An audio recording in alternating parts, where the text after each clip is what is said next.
Hello dear friends, welcome to my YouTube channel INCHCAPE Pathshala. In this video lecture, we are going to learn Class 12 English Poem 2.3 The INCHCAPE Rock, written by Robert Southey. So आइए देखते हैं Robert Saudi का short introduction. He is born in 1774 and died in 1843. He was born in Bristol, England में इनकी पैदाइश है. He was the son of a draper, educated at Westminster School and Balliol College, Oxford. He was a poet laureate of England from 1813 to 1843. Poet laureate क्या होता है? राज कवि जो होते हैं, जो राज दरबार में गाया करते हैं, उन्हें पोएट लॉरेट कहा जाता है. So poet Robert Southey was poet laureate of England from 1830 to 1843. Some of his short poems like The Scholar, उनकी कुछ famous poems हैं. जो उनका work है उसमें है The Scholar, The Battle of Blenheim, Bishop Hatto, The INCHCAPE Rock, etc. These poems are very popular with the school children. School children के ये सारी पोएम बहुत ज़्यादा फेमस है और पॉपुलर है. इंचकेप रॉक एक बैलेड है. It's a ballad. बैलेड क्या होता है? बैलेड इज़ अ पोएम और a story in the form of poem. Poem के फॉर्म में एक स्टोरी होती है जिसे बैलेड कहा जाता है. It is the story of the 14th century attempt by the abbot of Aberbrothock. Abbot of Aberbrothock. Abbot कौन है, एबरब्रोथक कौन है, ये हम लोग पोएम के दौरान देखेंगे. इन्होंने एक बेल इंस्टॉल की थी, अ वार्निंग बेल. कहाँ पर? On Inchcape. इंचकेप एक रॉक है. It's a notorious sandstone reef about 11 miles, that is 18 kilometers off the east coast of Angus. Angus के ईस्ट कोस्ट से 18 किलोमीटर दूरी पर ये एक स्टोन था जिसे इंचकेप स्टोन कहा जाता है, जो स्कॉटलैंड कंट्री में है. यहाँ पर दो प्लेसेस है, Dundee and Fife, occupied by the bell rock lighthouse. यहाँ पर बेल रॉक लाइट हाउस भी है जो एबट ऑफ एबरब्रोथक ने बनाया था. Story depicted in the poem, जैसे कि हमें पता है इट्स अ बैलेड. सो इस पोएम में एक स्टोरी डिपिक्ट की है. The poem begins on a calm note. The waves were flowing over the Inchcape Rock without any impact. The abbot of Aberbrothock had placed a bell on the Inchcape Rock to warn the sailor about the perilous rocks. When the sea pirate Ralph saw the bell, he felt jealous of the abbot's popularity. So he decided to cut the bell.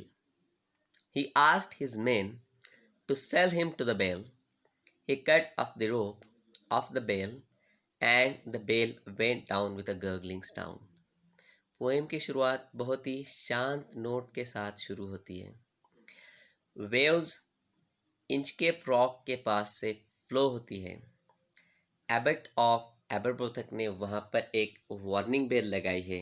Warning bell इसलिए लगाई थी ताकि आने जाने वाले जो sellers हैं, जो ट्रैवल शिप से लोग किया करते थे, उस रॉक से बचने के लिए, उस चट्टान से बचने के लिए और खतरे का संकेत देने के लिए एहतियातन वहाँ पर एबट ऑफ एबरब्रोथक ने बेल लगाई थी ताकि लोग उस खतरे को पहचाने और वहाँ से बचकर निकल जाएं.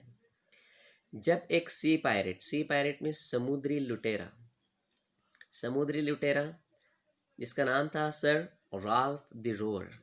सर राल्फ द रोवर ने जब वो बेल देखी तो उस बेल को कट किया और उसकी एक गर्गलिंग साउंड, एक डूबती हुई आवाज़ वहाँ पर सुनाई दी.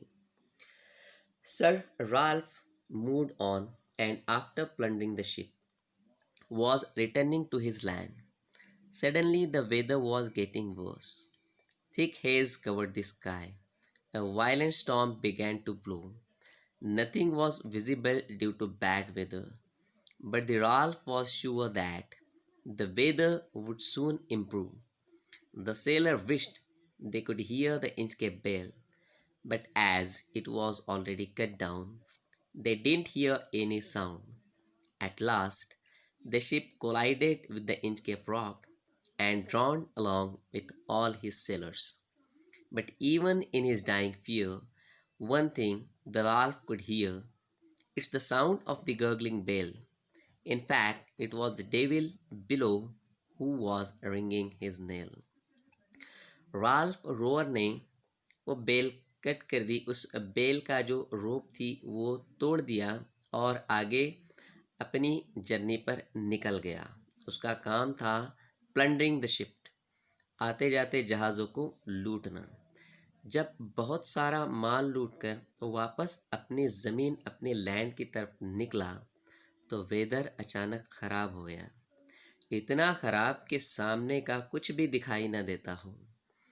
A violent storm began to blow. एक बहुत ही खतरनाक तूफान चलने लगा, कुछ भी दिखाई नहीं देने लगा। उसके जो सेलर्स थे वो ये सोचने लगे कि काश यहाँ पर इंच के बेल होती तो हमें पता चल जाता कि हम कौन सी दिशा में जा रहे हैं, किस साइड में जा रहे हैं, किस डायरेक्शन में जा रहे हैं। But as it was already cut down by Ralph, वो बेल राल्फ ने अपनी जिलसी की वजह से कट कर दिया था। So they could not hear the bell and they could not know the danger they were facing. Then उनका शिप जो है तो उससे कोलाइड हो जाता है और एक गर्गलिंग साउंड राल्फ की कानों में आती है, जो ऑफ कोर्स मौत का फरिश्ता उसे सुनाता है। तो आइए अभी देखते हैं line by line explanation of the poem. Very first we will see paraphrase और the explanation of stanza 1 and 2। The rhyming scheme of each and every stanza is AABB।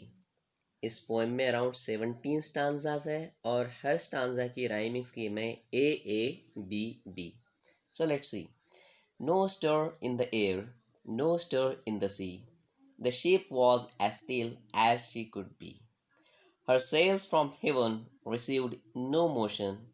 Her keel was steady in the ocean. Without either sign or sound of their shock, the waves flowed over the Inchcape rock. So little they rose, so little they fell, they did not move the Inchcape bell. The atmosphere was calm and motionless. Stir means हलचल, no stir in the air, air में हवा में कोई हलचल नहीं थी। No stir in the sea, समुंदर में भी कोई हलचल नहीं थी। There was lack of movement in the air and in the sea. There was no force for the sails, cloth of the mast from the sky. It made the ship and the base of the ship motionless in the ocean. The sea waves were flowing without any jolt and had a little rise and fall over the Inchcape rock that they hardly moved the Inchcape bell. Her sails from heaven received no motion.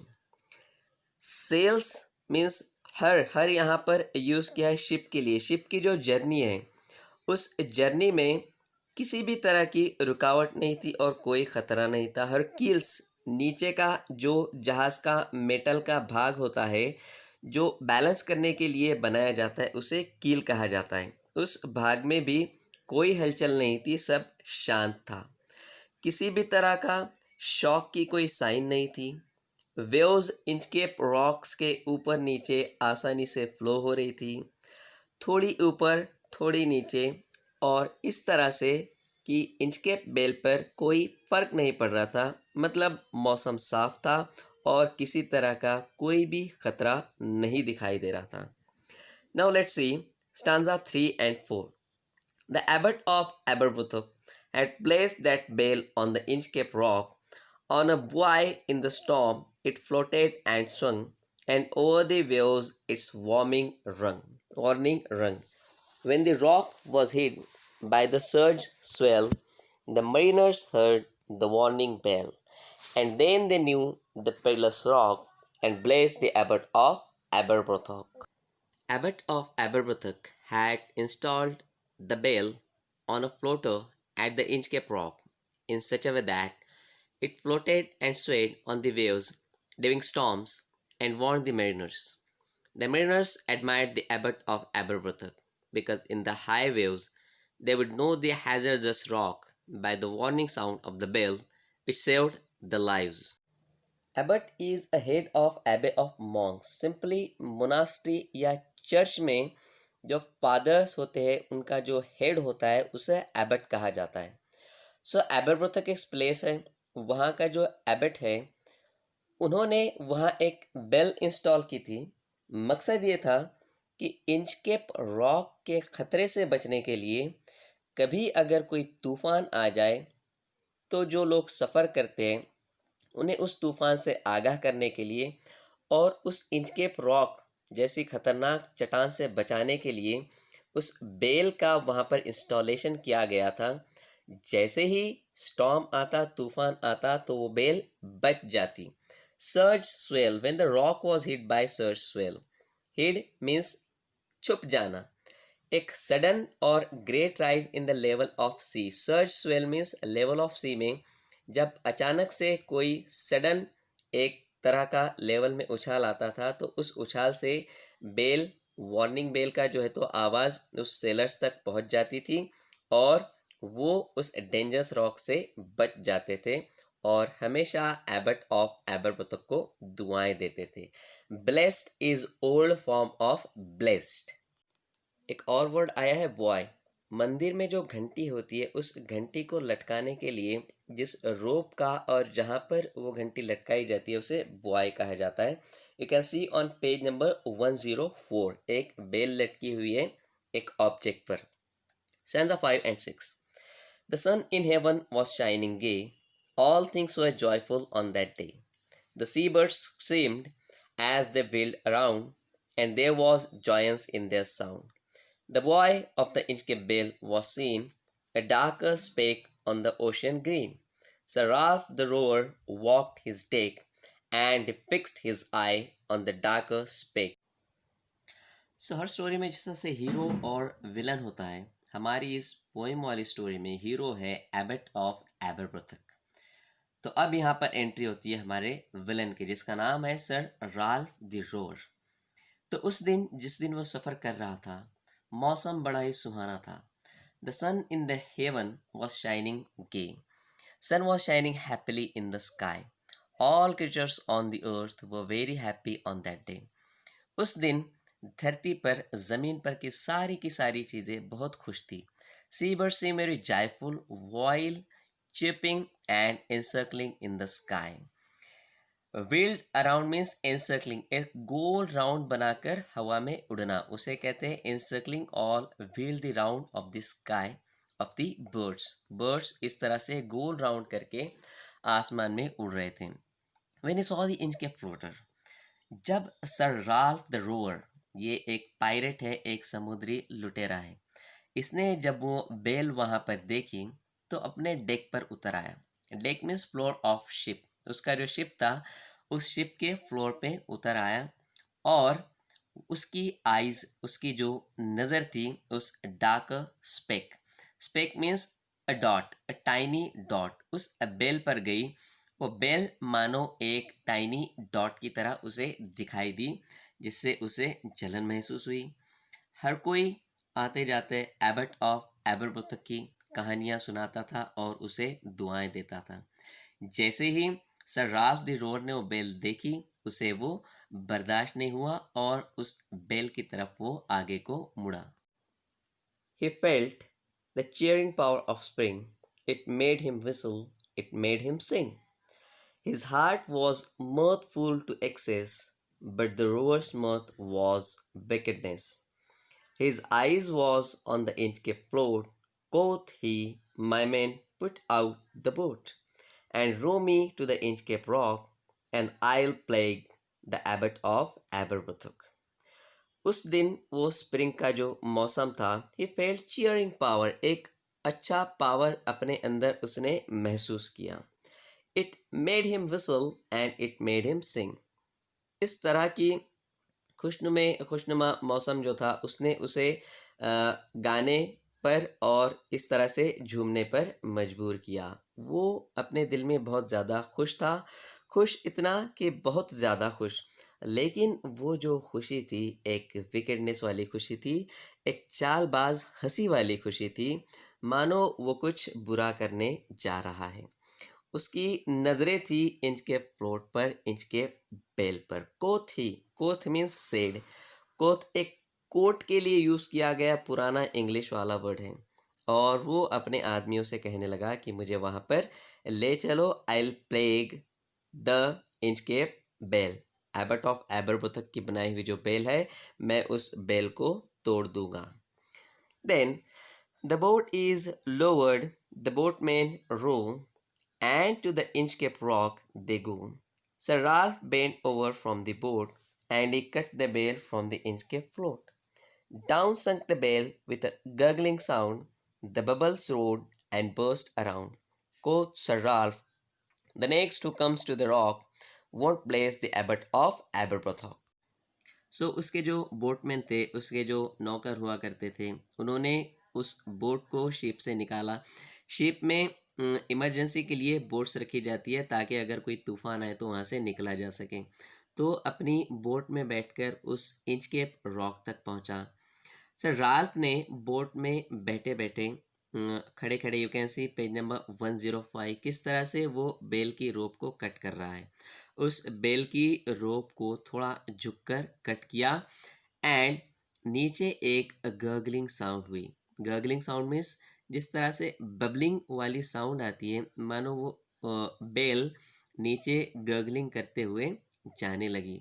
The bubbles rose and burst around. आसपास जो है तो bubbles roast होने लगे, रोज होने लगे और burst होने लगे। फिर इस तरह से अपनी जीलसी का उसने बेल काट कर जो है तो बदला लिया और फिर कहा कि the next who comes to the rock, अब जो भी इस रॉक की तरफ आएगा तो एबट ऑफ एबरबथक को कभी भी दुआएं नहीं देगा। Sir Ralph the rover sailed away. He scoured the seas for many a day, and now ground rich with plunder stored, he steers his course for Scotland's shore. So thick a haze overspreads the sky, they cannot see the sun on high. The wind hath blown a gale all day, at evening it hath died away. Sir Ralph ने इस तरह से अपनी plundering के लिए, लोगों को लूटने के लिए, ताकि लोगों को सही डायरेक्शन का पता ना चले और वो जर्नी करते वक्त गुम जाए, उस बेल को काट दिया और अपने जर्नी पर निकल गया। Then is code he travelled freely पूरे समुंदर में कई दिनों तक ट्रैवल करता रहा। देन वापसी में आते वक्त प्लंडर द स्टोर, इतना माल लूट लिया कि बहुत ज़्यादा रिच और अमीर हो गया। Steers means direct the course of the ship, उसने अपनी जहाज़ का मुंह जो है तो वापस अपने स्कॉटलैंड, अपने लैंड के तरफ मोड़ा। वापसी में एक खतरनाक तूफान उसका इंतज़ार कर रहा था। So thick a hedge means blur, पूरा आसमान धुंधला हो चुका था और पूरे स्काई में चारों तरफ धुंधलाहट फैल चुकी थी। दूर दूर तक सूरज नजर नहीं आता था। द विंड हाथ ब्लोन, हाथ means have, old world for have. उस दिन विंड जो है तो चारों तरफ बहुत तेजी से, गेल ऑल डे मीन्स तूफान ही तूफान नजर आ रहा था। At evening it hath died away, शाम होने तक चारों तरफ तूफान फैल चुका था। अब सर राल्फ द रोवर को शायद उसकी गलती का अंदाज़ा हो गया हो कि किस तरह से उसने उस बेल को काटकर गलती कर दी थी। On the deck the rover takes his stand, so dark it is they see no land, quoth Sir Ralph, it will be lighter soon, for there is the dawn of the rising moon. Canst hear, said one, the breakers roar, for methinks we should be near the shore.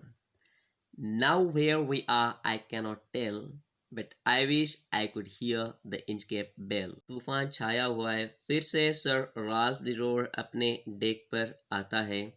चारों तरफ कहीं भी जमीन दिखाई नहीं देती, चारों तरफ अंधेरा ही अंधेरा घना छाया होता है। अपने दिल को तसल्ली देने के लिए और अपने साथियों को तसल्ली देने के लिए वो कहता है इट विल बी लाइटर सून, बहुत जल्दी आसानी आ जाएंगी और हमें उम्मीद की किरण दिखने लगेंगी, जिस तरह से राइजिंग मून दिखाई देता है। उनमें से एक साथी जो होता है, const here said one the breakers roar. Waves की जो साउंड है वो कहीं सुनाई नहीं दे रही है और ना ही कोई इंचकेप बेल सुनाई दे रही है। For methinks it seems to me, methinks means I think, वो ये कहता है कि मुझे लगता है कि शायद हम शोर तक, किनारे तक आ गए। काश कि इंच के बेल होती और काश कि हमें उस बेल की आवाज़ सुनाई देती और हमें ये पता चलता कि इंच के रॉक कहाँ है, हमारी डायरेक्शन कहाँ है, हम समुंदर के किनारे से, सी शोर से कितने दूर है, हम अपने लैंड से कितने दूर है। काश कि वो बेल होती और हमें उसकी आवाज़ सुनाई देती। Sir Ralph the Rower stands on the deck very confidently. It was dark that no one was able to see any land nearby. Then Sir Ralph said that as the moon was about to rise, one of them asked if they could hear the sound of the waves, because the sound of the waves thought that they should be near to the coast. He added that he could not tell them where they were and hoped that he could hear the Inchcape bell. They hear no sound, the swell is strong. Through the wind hath fallen, they drift along, till the vessel strikes with a shivering shock. O Christ, it is the Inchcape Rock. Sir Ralph the Rower tore his hair. He cursed himself in his despair. The waves rush in every side.